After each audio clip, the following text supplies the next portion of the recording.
নমস্কার সকলেকে, কেমন আছেন? আশা করছি ভালো।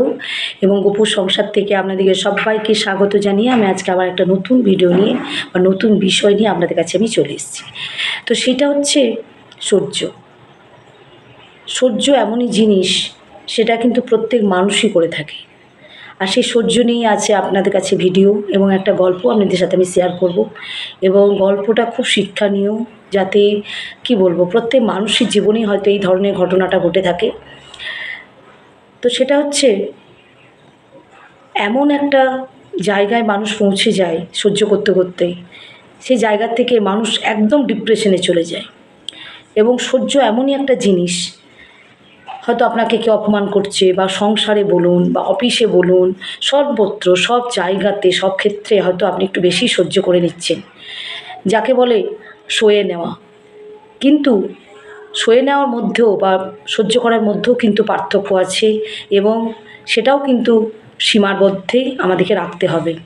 আর আমরা যখনই সেই সীমা ছাড়িয়ে যাব বা লিমিট ক্রস করে যাব, তখন সত্যি প্রত্যেক মানুষই আস্তে আস্তে একটা জায়গায় চলে যায়, সেটা হচ্ছে ডিপ্রেশন। তো সেটা আমি পরে আপনাদের সাথে বলছি। এখন যে বিষয়টা নিয়ে আপনাদের সাথে বলছি সেটা হচ্ছে একটা গল্প। এক সাধু রাস্তা দিয়ে পেরিয়ে যাচ্ছে, তো একটা সাপ সেখানে আছে। মোটামুটি সবাই সাপ মানে বুঝতেই পারছেন, প্রত্যেকেই ছোবল মারে বা কামড়ে দেয়। তো সেই সাপকে সাধু একদিন বলছে যে, তুই কেন সবাইকে এরকমভাবে কামড়াস, মানুষকে তোর কামড়ানোর ফলে মানুষ মারা যায়। হ্যাঁ, তুই এত কেন হিংস্র? তুই কেন শান্ত হয়ে থাকতে পারিস না? চুপচাপ থাকতে পারিস না? এত রাগ ভালো না। মানে ওকে যেভাবে বোঝানোর, সাধু কিন্তু ওকে বুঝালো। বোঝানোর পর সাধুটি আবার ফিরে চলে গেল। সেই সাপটি কিন্তু সাধুটার কথা একদম মনে প্রাণে মানে নিয়ে নিল, যে আমাকে এখান থেকে আমাকে বেরিয়ে আসতে হবে। সত্যিই তো, আমি তো সবাইকে এই ধরনের কামড়াচ্ছি, আমাকে সবাই হিংস্র বলে, আমাকে দেখে সবাই ভয় পায়, তো আমি কেন এই ধরনের কাজ করব? তখন সাপটা রাস্তায় পড়ে রইল, এবং সাপটি পড়ে থাকাতে রাস্তাতে অনেক লোক পেরোচ্ছে, তাকে লাথি মারছে, তাকে পা দিয়ে চলে যাচ্ছে, তবু কিন্তু সাপটা ফোঁসও করছে না, কামড়াচ্ছেও না। যেহেতু ওকে সাধু বলে গেছিল, তুই একটু চুপচাপ থাকবি, একটু সহ্য করে নিবি। তারপর অনেক দিন পর সাধু যখন আবার ওই রাস্তা দিয়ে ফিরে এসছে বা যাচ্ছে, তখন দেখছে সাপটার ক্ষতবিক্ষত এবং অবস্থা ভীষণ খারাপ হয়ে গেছে সাপটার।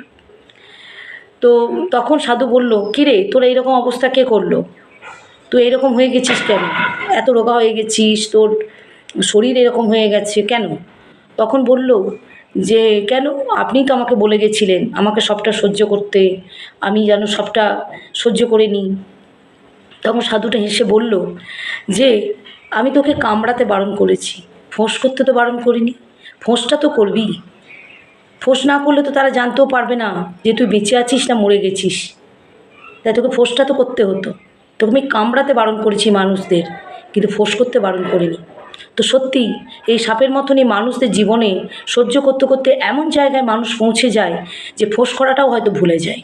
কিন্তু আমি বলবো, দিদি আপনাদের বলবেই, যদি এমন ক্ষেত্র আসে আপনাদের জীবনে, ফোঁসটা অন্তত করবেন।